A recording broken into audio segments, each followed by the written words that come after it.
Hello and welcome to Let's Review. I like to keep an eye on the visual novel tag on Steam.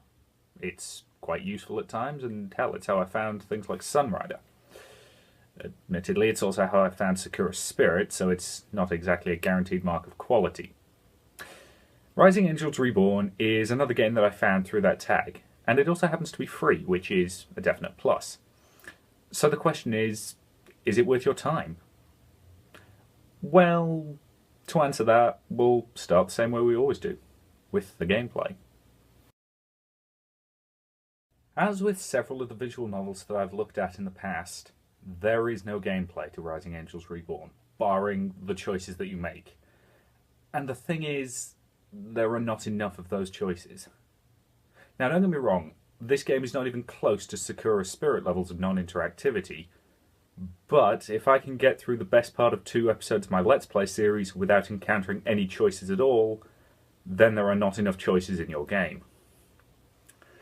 The thing is, the entire plot revolves around a mystery, so the logical solution to me would be to give you the evidence and let you solve it for yourself. But the game never does that. Ultimately, there's not enough to the choices to sell the game on that merit alone, which means, as always, we look now to the story. Rising Angels Reborn uses the classic setup of a war. Apparently. Here's the thing. While the characters mention it repeatedly, you never get any kind of a sense for it because you never encounter any battles, you never even encounter a single enemy combatant, which makes the entire plot point kind of unnecessary. In addition to that, it also suffers from something that we might as well dub Final Fantasy XIII syndrome, whereby the characters will drop a lot of references to things that you won't understand unless you read the extra data logs. And yet, you have read every entry in the Mass Effect Codex. Yes, but I did that because the story got me interested in learning more about the lore and the backstory. Whereas Rising Angels Reborn's story is just not very interesting. The whole thing's framed as a mystery, with you taking on the role of the ship's new CETO, the Special Investigations and Tactics Officer. Your mission is to investigate the loss of contact with an archaeological team investigating a long-dead civilization. So far, so good. The problem comes when we meet the characters, because I do not like any of them.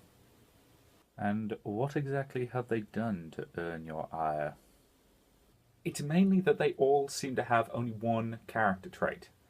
We've got the cheery girl obsessed with being a warrior. We've got the stuck-up brat, the racist executive officer, and the perverted doctor. And the thing is, I have no problem with character flaws, but when their flaws are their only character, that just makes them unlikable, which is a bit of a problem. And the main story? Unfortunately, that's not particularly interesting either. It tries for a sense of scale, talking about a threat to the universe as a whole and galactic civilization as we know it, but the problem is, there's no largeness to it. All your interaction is limited to your fairly small crew, and you never even get so much as an establishing shot of the outside of your ship, which makes all the sense of scale feel lost completely. In addition, the mystery itself just isn't very interesting. The culprit's blindingly obvious.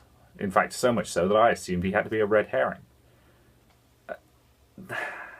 What's more, because you have no agency in solving the mystery yourself, you end up feeling like a spectator at best. Is that not the way mysteries are presented in all other mediums? True, but by that logic, FPS games would do the shooting for you. The biggest problem that Rising Angels Reborn has is that I was bored while playing it. It's not particularly long, but by the end I was all but begging for it to hurry up and finish. And honestly, that's a pretty major problem. I am not particularly a fan of the art for this game. There's nothing about it that I can really put my finger on and say that I hate, but it just does nothing for me. I think honestly it's that kind of fantasy characters in space vibe that it's got going for it. And yet somehow you are a Warhammer 40,000 fan. Oh, absolutely. Look, with 40k, while they may have transferred their armies directly into space, they at least changed their designs significantly. Take the Necrons, for example. They may be a direct translation of the fantasy undead, but they have their own very unique sci-fi robo-zombie feel about them, and that makes them work really well. The designs in this game are just kind of dull, and there's not really much else I can say about them. The music is unmemorable. That's really all I can say about it, because I can't remember it at all. There's also no voice acting, so there's nothing worth saying on that front, and that's basically it for the audio. On to the conclusions. So, did I enjoy Rising Angels Reborn? Not particularly, no. Should you buy it? Well, it is free, so if you decide to give it a go, you're not going to lose anything. But honestly, I don't think this one's worth your time. If there had been more focus on the mystery, and if it had actually let you solve it itself, maybe I would have been able to recommend it. But as it stands, I think you can give this one a pass. Now, if you'll excuse me, I need to have a talk with Martin. I will see you later.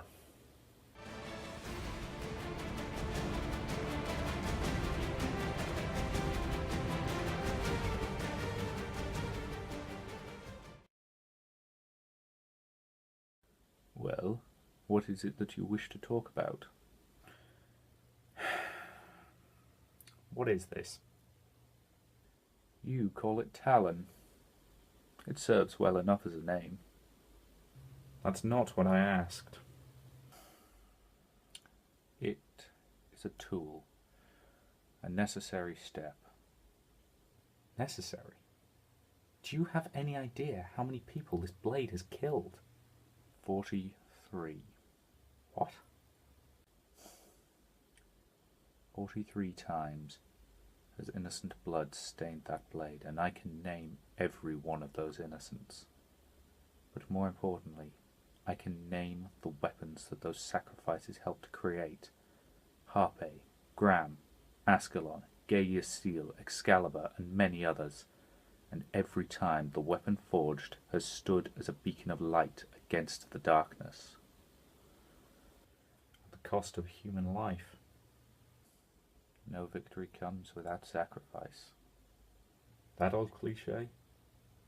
Do you know what the worst part is? This thing feels so right in my hand. It feels like every part of it was made for me.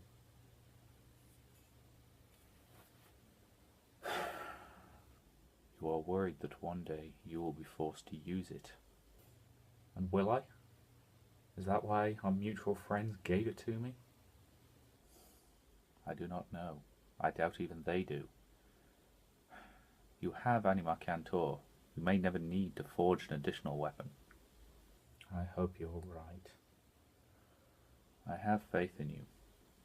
You will do the right thing, whatever that may be.